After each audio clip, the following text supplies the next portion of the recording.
अस्सलाम वालेकुम and good evening. मैं हूं आपकी मेज़बान सना हारून। नाज़रीन कराम, आज के प्रोग्राम का आगाज़ एक ऐसे कौमी फैसले से जो पाकिस्तान के दिफाई ढांचे में नया इस्तेहकाम, नई सिमत और नई हम आहंगी लेकर आ रहा है।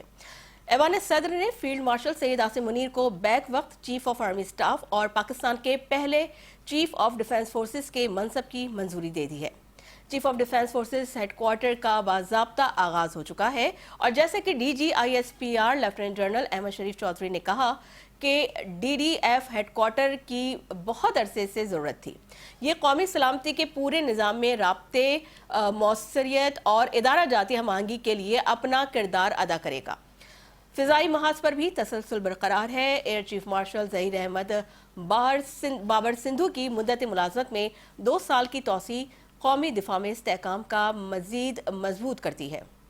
DGISPR ने आज की अहम प्रेस कॉन्फ्रेंस में नहायत वाज़े पैगाम दिया है, रियासत पाकिस्तान से बढ़कर कुछ नहीं, कौमी सलामती, आइन और रियासती रिट पर कोई समझौता नहीं होगा।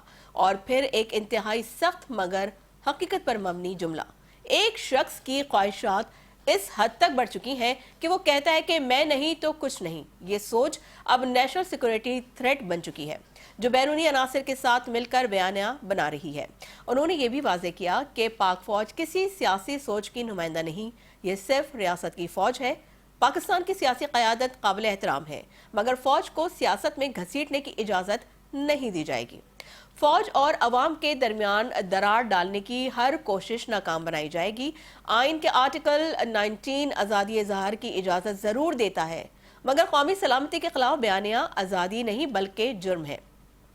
DGISPR ने मोहलत, ट्रोल अकाउंट्स और बैरूनी एजेंडों, भारतीय मीडिया के प्रोपेगेंडा, अफगान सोशल मीडिया के असरात और सियासी बयानिए के नाम पर रियासती इदारों पर हमलों का तफसील से जिक्र करते हुए कहा कि जहनी मरीज एक टेरर, क्राइम नेक्सस और झूठ और फरेब का कारोबार है और ये कारोबार अब नहीं चलेगा। क्या ये सारी सूरत हाल महज एक सियासी बहस है या वाकई जैसा कि फौज का मौक़िफ़ है? हम एक अंदरूनी कौमी सलामती के खतरे का सामना कर रहे हैं और क्या CDF का नया ढांचा जो है मुस्तकबिल की कौमी सलामती के तकाज़ों को ज़्यादा मौसर अंदाज में पूरा करेगा? आज का प्रोग्राम इन्हीं सवालात के गिर्द घूमता है नाज़रीन। लेकिन मुल्की सियासत के शोर और अदालतों के मामला से हटकर आज एक और बड़ी और बराह रास्त रियासती सलामती की बहस सामने आई है। DGISPR लेफ्टिनेंट जनरल अहमद शरीफ चौधरी ने अपनी प्रेस कॉन्फ्रेंस में पहली मर्तबा बराह रास्त और गैर मुबहम अंदाज में पाकिस्तान के अंदर मौजूद एक संगीन खतरे की निशानदेही की। उनका कहना था कि अब सियासत खत्म हो चुकी है, वो शख्स नेशनल सिक्योरिटी थ्रेट बन चुका है। बैरूनी अनासर के साथ मिलकर रियासत और फौज के खिलाफ बयानियां बना रहा है। उन्होंने ये भी कहा कि बानी PTI को जहनी मरीज करार देते हुए इल्जाम लगाया कि ये शख्स 9 मई हमलों का मास्टरमाइंड था। ये मुसलसल फौज पर हमला और बयानिया बनाता है। ये बैरूनी मीडिया, भारतीय चैनल्स और ट्रोल अकाउंट्स को फीड करता है। ये लोगों को हंगामों और रियासत मुखालिफ कार्रवाइयों पर उकसाता है। ये खारजियों से बातचीत की वकालत करके दहशतगर्दों के खिलाफ रियासती मौक़िफ़ को कमज़ोर करने की कोशिश करता है। ये सियासी नहीं, टेरर क्राइम नेक्सस है। DGISPR ने कहा कि हम मिडिल क्लास के लोग हैं, इस मुल्क की मिट्टी से जुड़े हैं। फौज पर हमला बर्दाश्त नहीं होगा। हम सियासी जमातों की इज्जत करते हैं, मगर फौज को अपनी सियासत से दूर रखें। उन्होंने सख्त सवाल उठाया, क्या किसी और फौज के लिए जगह बनाई जा रही है? क्या तरसीलात ज़र बंद करने का मुतालबा रियासती दुश्मनी नहीं? क्या भारतीय मीडिया के सामने बैठकर अपनी फौज के खिलाफ बात करना सियासत है? अडियाला जेल मुलाकातों से मुतालिक ज़ाब्ते, हुकूमती कार्रवाइयाँ और मुमकिना आइनी फैसले सब अपनी जगह, मगर आज पहली बार रियासत के मौक़िफ़ ने यह वाज़े कर दिया है कि रियासत बालातर है और रियासत के खिलाफ बयानियाँ किसी कीमत बर्दाश्त नहीं होगा। अब सवाल यह है कि आने वाले दिन मुल्क में सिर्फ सियासी कशीदगी नहीं बल्कि रियासती इस्तेहकाम की बड़ी जंग भी लेकर आ रहे हैं। क्या कौम एक नए बयानिए की तरफ बढ़ रही है जिसमें फौज और रियासत का मौक़िफ़ पहले से कहीं ज़्यादा वाज़ेह है? और क्या ये वो लम्हा है जहां पाकिस्तान की दाखिली सियासत, कौमी सलामती और इदारा जाती रिट एक नई लकीर खींच रही है? नाज़रीन, अब मैं आपसे अपने मेहमानों का तारुफ करवा दूं। हमें ज्वाइन किया है डिफेंस एनालिस्ट हैं ब्रिगेडियर रिटायर्ड नादिर मीर साहब। सर अस्सलाम वालेकुम और बहुत शुक्रिया आपका, आपके कीमती वक्त का। और इसके अलावा हमें ज्वाइन किया है सीनियर जर्नलिस्ट जवाद फैजी साहब ने। सर आपको भी वेलकम कहेंगे। अस्सलाम वालेकुम।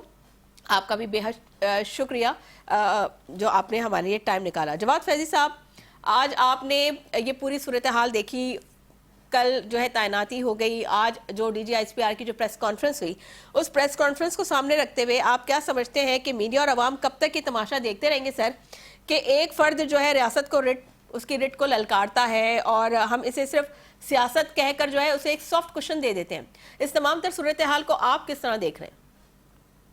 دیکھیے، ایک عرصے سے میں چونکہ جانتا ہوں جناب عالی مرتبت عمران احمد خان نیازی صاحب کو، لاہور سے ہونے کی وجہ سے پھر بیرون ملک بھی میں نے انہیں بڑے قریب سے دیکھا.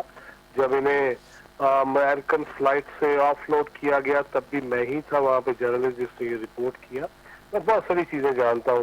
ہم تب بھی کہتے رہے، آج بھی کہہ رہے ہیں، اور ہم نے تو پہلے ہی کہا تھا کہ ذہنی امراض کے ٹیسٹ بھی ہونے چاہیے. میں نے تو پہلے بھی کہا تھا، آن ریکارڈ ہے میری چیزیں. اور نرگسیت کے مارے ہوئے شخص جو کبھی ہے سڑکوں پہ نچوانا شروع کر دے، کبھی ریاست مدینہ کا نام لے کے عجیب سی حرکات و سکنات کرے، خود کلمہ پورا پڑھ نہ سکے، خود وہ ان چیزوں پہ عمل نہ کر سکے. ایک ایسا شخص جو خود لکھے کہ میں نے زکوٰۃ کے نام پہ ملے ہوئے پیسوں سے جوا کھیلا. ایک ایسا شخص جو یہ کہے کہ میں نے زکوٰۃ کے نام پہ ملے ہوئے پیسے جو ہے وہ انویسٹمنٹ میں لگائے اور نقصان بھی ہو گیا. ایک ایسا شخص جس کے میں بہت زیادہ ماضی میں نہیں جاتا، لیکن جب وزیر اعظم بن جاتا ہے تو میں ایک ایسے شخص کو اسلام آباد میں بیٹھے ہوئے چند کلومیٹر کے فاصلے پہ دیکھتا ہوں جو ہیلی کاپٹر پہ بادشاہوں کی طرح آنا شروع ہو جاتا ہے. شام 5 بجے جو پرائم منسٹر ہاؤس پہنچے اور محفل لگائے، دوستوں کے ساتھ ٹھٹے مارے اور محسن بیگ صاحب کے مطابق کے سوٹے پہ سوٹا لگائے اور اس کے بعد وہ گھر واپس چلا جائے.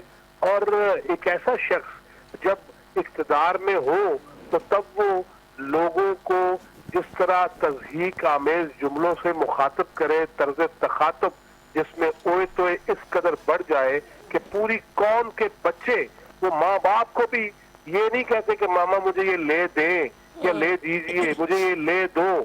ہم اس قدر ترزلی پہ چلے گئے. ایک ایسا شخص جب اقتدار میں نہیں رہتا تو وہ کہتا ہے کہ اینٹ سے اینٹ بجا کے رکھ دو. ایک ایسا شخص جب اقتدار نہیں رہتا تو وہ یہ کہتا ہے کہ پاکستان ہو نہ ہو میری شخصیت سب سے مقدم ہونی چاہیے. پھر ہم نے اسی پاکستان میں دیکھا کہ کسی نے اسے پیغمبر اسلام سے بڑھ کے فوقیت دی، نعوذ باللہ. کسی نے یہ کہا کہ اگر خان ہے تو پاکستان ہے. ہم نے یہ سب کچھ دیکھا. ہم نے باپ اور بیٹے کی لڑائی میں قتل ہوتے دیکھ لیے. ہم نے ایک ایسے شخص کے بارے میں، اور میں خود جیل میں گیا جب ان کو سزا ہوئی اور یہ ملین وہ پاؤنڈ کیس میں 190 ملین پاؤنڈ کیس میں، تو تب بھی یہ پوچھا جا کے کہ عمران تم جو انسانی اقدار پہ، انسانی حقوق پہ اتنے بھاشن دے رہے ہو، تو میں نے خود یہ پوچھا کہ عمران تمہیں غزہ اور فلسطین کے اندر اتنے انسانوں کی شہادتوں پہ کوئی دکھ نہیں ہے؟ اسرائیل کی مذمت ہی کر دو جس پہ وہ سیخ پا ہوا اور کندھے اچکا کے کہا کہ یہ کوئی سوال ہے. ایک ایسا شخص جس نے یہ چاہا اور اب بھی یہ چاہ رہا ہے، جس کے کہنے پہ فتنۃ الخوارج ہو، فتنۃ الہندوستان ہو. اور یہ دیکھیے، ذرا تانا بانا بننے کی کوشش کیجیے گا. سب سے پہلے یہ چیز آتی ہے ہندوستانی میڈیا پہ، انڈین میڈیا پہ، فتنۃ الہندوستان کے میڈیا کے اوپر، کہ اڈیالہ جیل کے اندر ایک قیدی جو ہے اس کی جان کو خطرہ ہے، مبینہ قتل کا کوئی منصوبہ ہے. پھر اس کی طبیعت کی خرابی کی باتیں آتی ہیں. پھر ان کی ہمشیر گان جو ہے انڈین چینلز پہ پاکستان کے خلاف، اور پاکستان کے فیلڈ مارشل جس کا ابھی نوٹیفیکیشن ہونا تھا اس کے بارے میں گفتگو کرتی ہیں کہ وہ ریڈیکل ہے، مسلم ہے، اور عمران خان لبرل ہے.